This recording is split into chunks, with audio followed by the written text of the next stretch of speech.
Vladimir Nabokov, one of the most brilliant prose stylists of the 20th century, stood in front of his students at Cornell University and told them something that stopped the room. He told them that Dostoevsky was a mediocre writer, sentimental, melodramatic, morally pompous, an author of cheap psychological theatrics and shrill religious hysteria, whose characters were not human beings but cartoons of suffering, whose prose was not literature but journalism dressed in philosophical clothing. He said this about the man who wrote Crime and Punishment, about the man who wrote The Brothers Karamazov, about a writer whose depth of psychological insight has not been matched in 150 years. And he said it not once, he said it across decades, in lectures, in interviews, in letters, in the pages of his own fiction. He waged a sustained one-sided war against a writer who had been dead since 1881, who could not answer him, who had never done anything to him personally, except write books that millions of people found devastating and true. The question is not whether Nabokov was wrong, though he was in ways that matter. The question is why. Why does one of literature's supreme craftsmen spend decades trying to destroy the reputation of a writer who poses him no professional threat?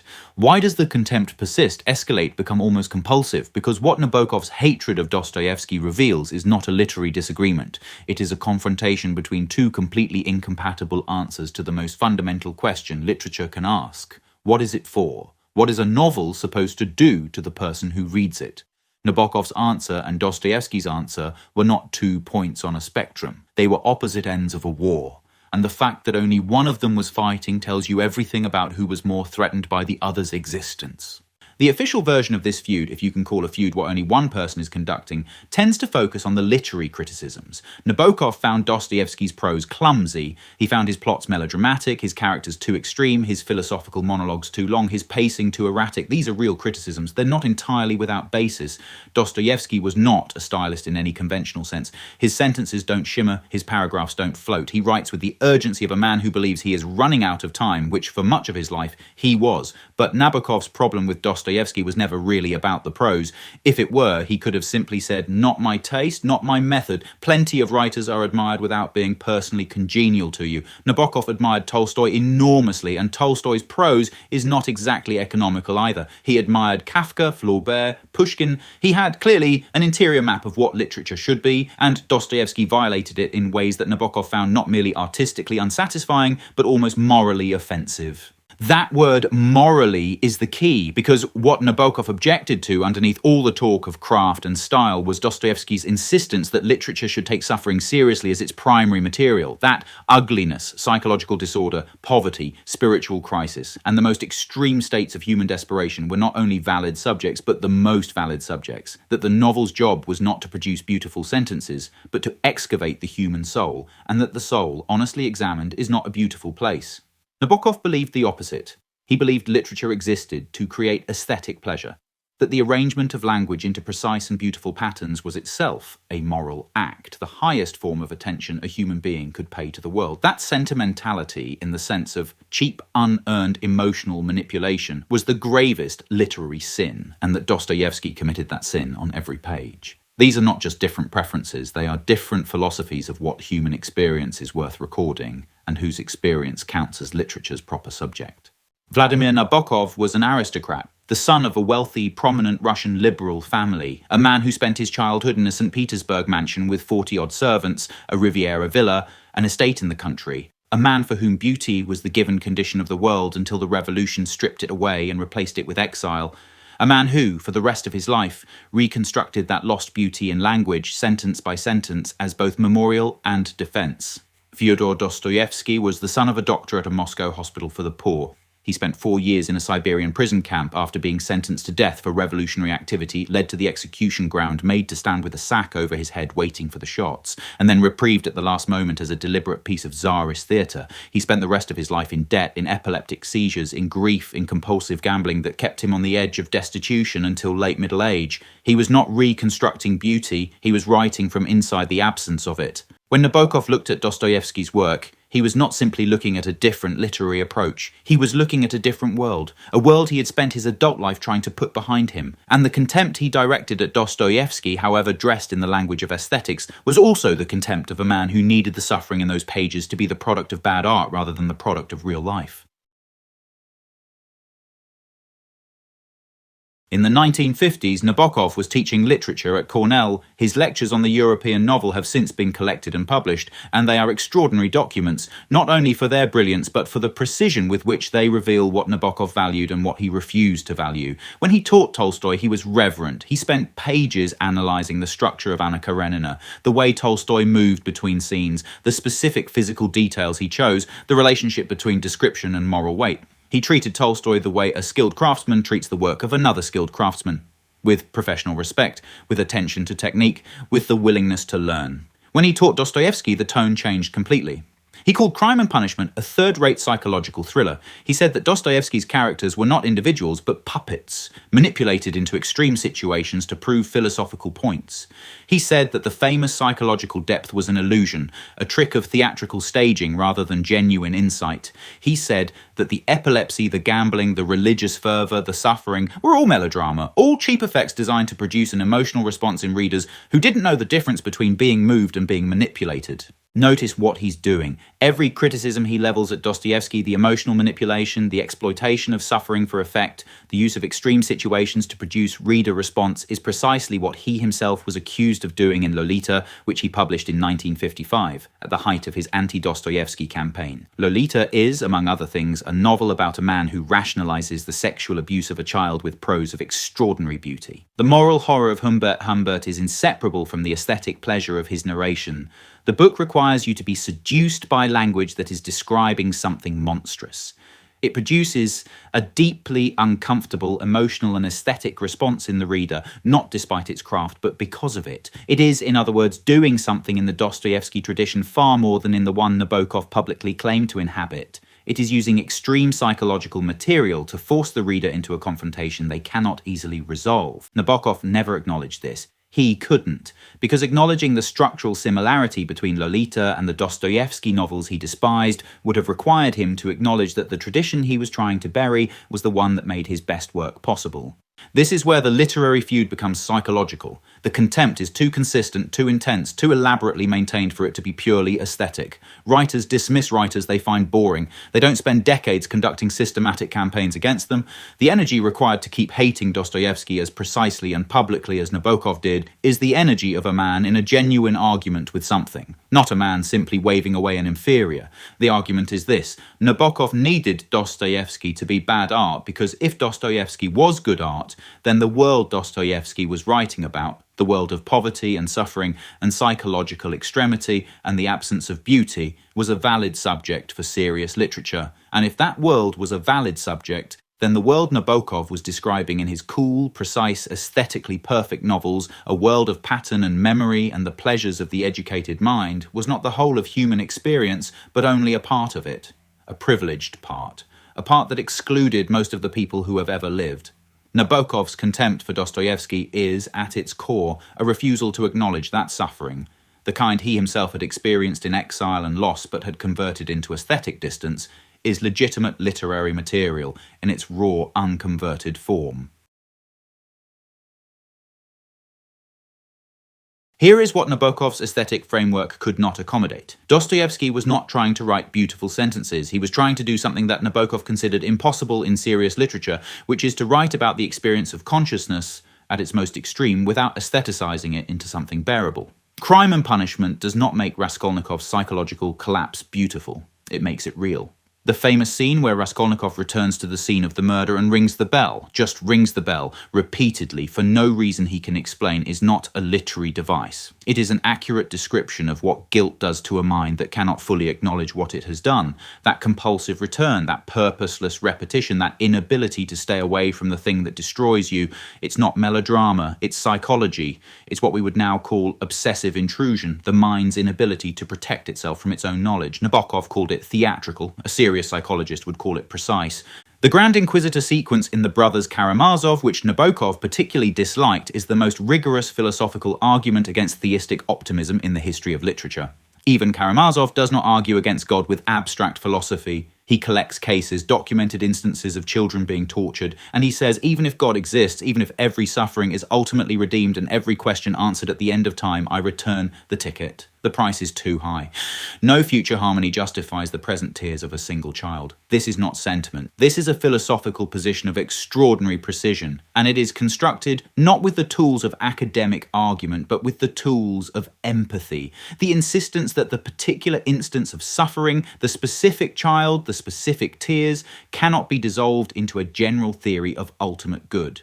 Dostoevsky gives this argument to his atheist character and does not defeat it. He makes it as strong as he can and builds the rest of the novel around the question of whether anything can answer it. That is not the work of a mediocre writer. That is the work of a writer who trusts his reader with the hardest possible question and refuses to offer a comfortable resolution. Nabokov's problem was that he experienced Dostoevsky's lack of aesthetic resolution as a lack of craft. But they are not the same thing. Some of the most formally precise writers in history, Flaubert, say, or Henry James, achieved their precision by controlling the emotional temperature of their material so tightly that nothing bleeds through, that they haven't permitted.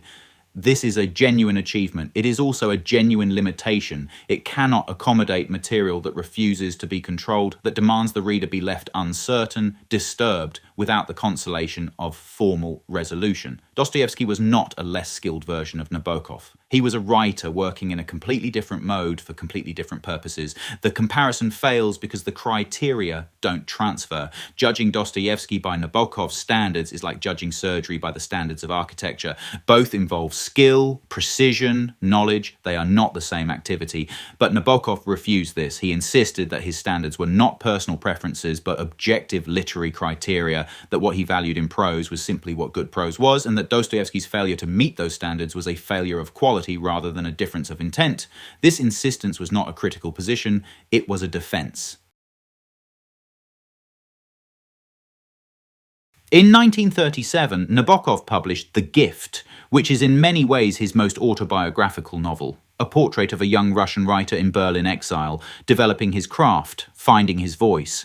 It's also the novel where he fictionalizes his contempt for Dostoevsky most fully, because the protagonist, Fyodor, writes a satirical biography of Nikolai Chernyshevsky, a 19th century Russian radical whom Dostoevsky also attacked in Notes from Underground. The satirical biography within the novel is designed to demonstrate the superiority of aesthetic intelligence over political and moral earnestness. It's a brilliant book. It's also, in its treatment of Russian intellectual history, exactly as reductive as Nabokov accused Dostoevsky of being. The earnest, morally urgent, politically committed Russian intellectual tradition is dismissed as naive, as lacking the aesthetic sophistication required to be taken seriously.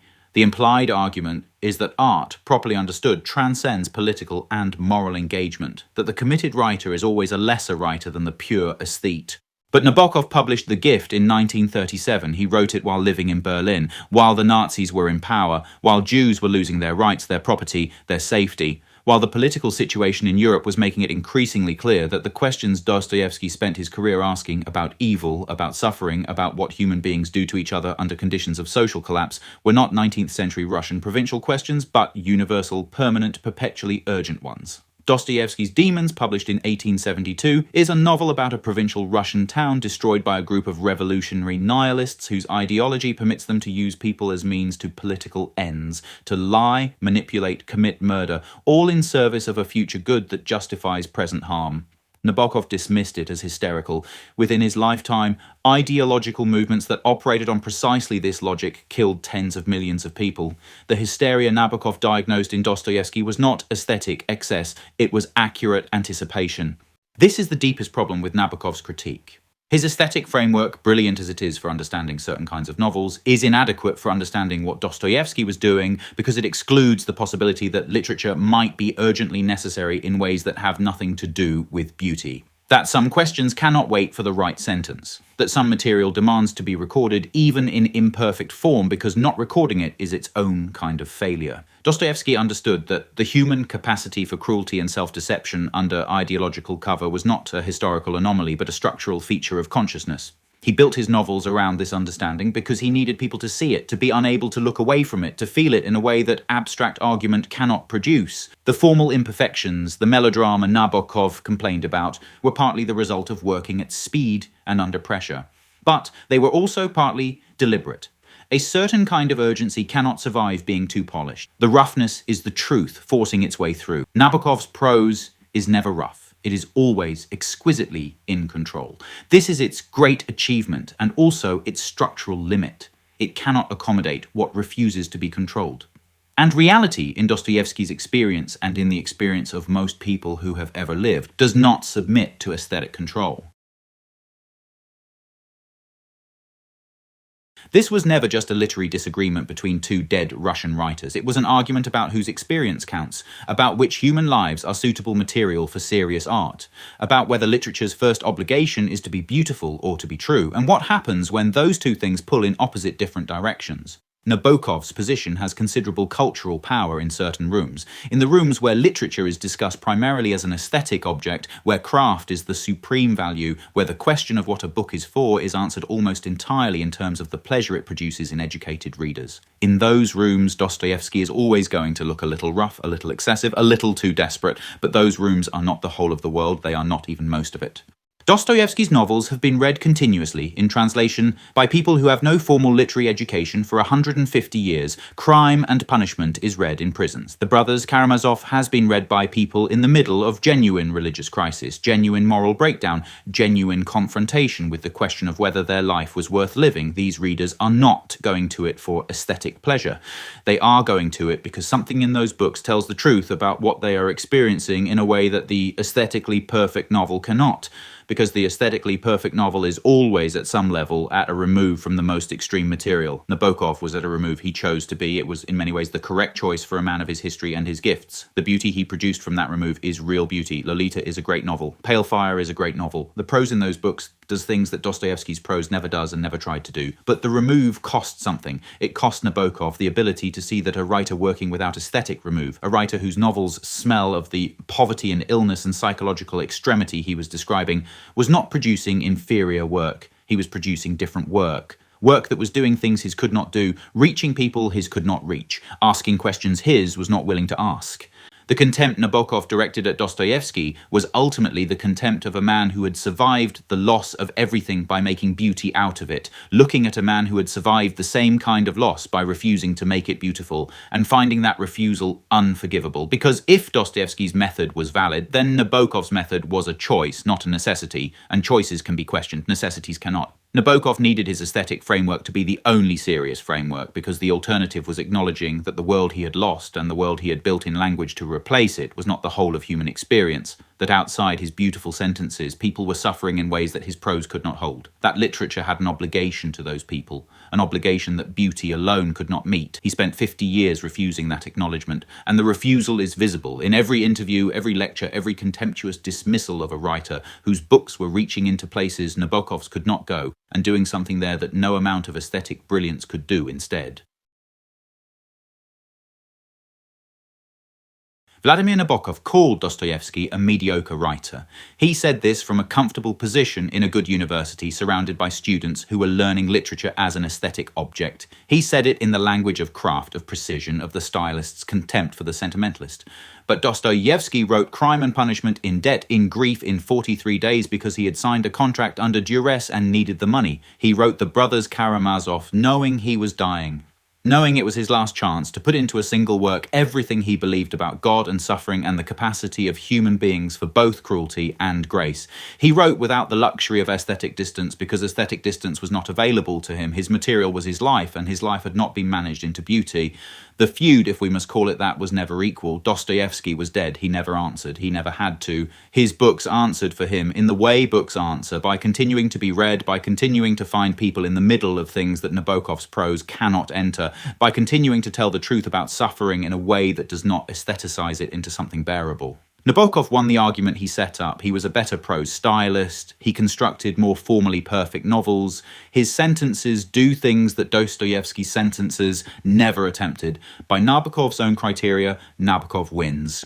But the criteria were Nabokov's, and the question of whether those criteria are sufficient, whether beauty is enough, whether formal perfection is what literature is ultimately for, is precisely the question Dostoevsky spent his entire career insisting we answer honestly. 140 years after Dostoevsky's death, People in crisis still reach for the brothers Karamazov. People who have done something they cannot forgive still reach for crime and punishment. People who need someone to look directly at the worst of what human beings contain and refuse to look away still reach for the novels Nabokov dismissed as third-rate psychological thrillers. That is not the legacy of a mediocre writer. That is the legacy of a writer who understood something Nabokov, for all his genius, could not afford to accept. That literature's first obligation is not to be beautiful, it is to be honest. And honesty, taken seriously, is almost never entirely beautiful. Nabokov's contempt for Dostoevsky is the most revealing thing he ever said. Not about Dostoevsky, about what it costs to survive by making art and what you have to refuse to see to keep the art intact.